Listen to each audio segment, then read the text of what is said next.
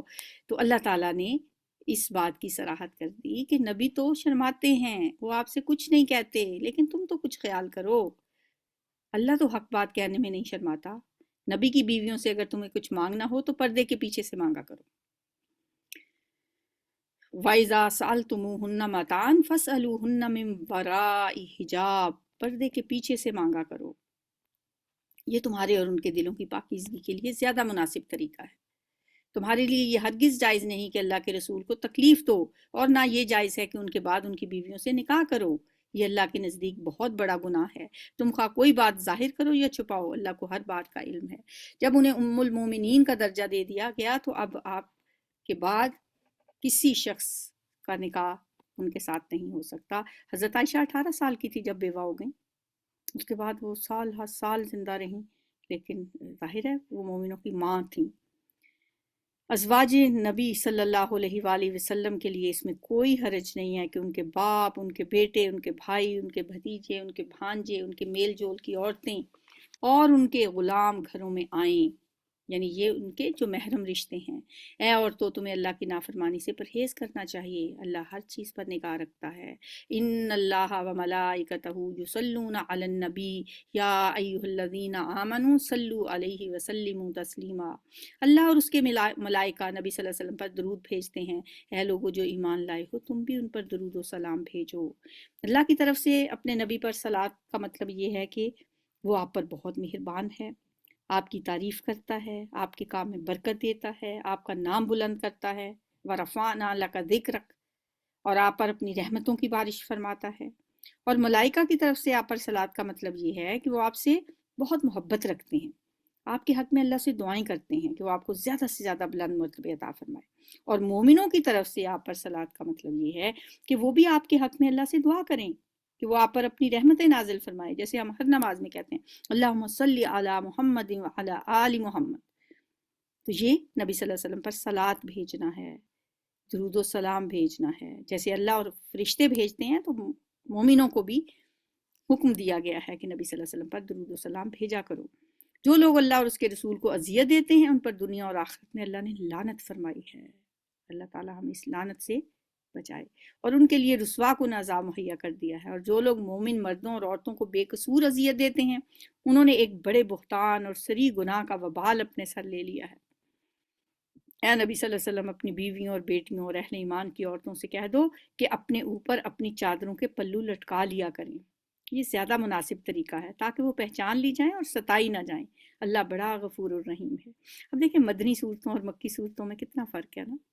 مدنی صورتوں میں ہمیں احکامات ہی احکامات ملیں گے، یہ کر لو وہ کر لو، اور مکی صورتوں میں توحید کی بات، انبیاء کے قصے، نبی صلی اللہ علیہ وآلہ وسلم کی دل جوئی کے لیے، کبھی وہ کہہ رہے ہیں کہ آسمان سے عذاب کیوں نہیں آ جاتا، کبھی کہتے ہیں قیامت کب آئے گی، کبھی نبی صلی اللہ علیہ وآلہ وسلم کو تسلیاں دی جا رہی ہیں، کبھی ان کو سمجھایا جا رہا ہے، توحید کی، اللہ کی قدرت کی نشانیاں بتائی جا رہی ہیں۔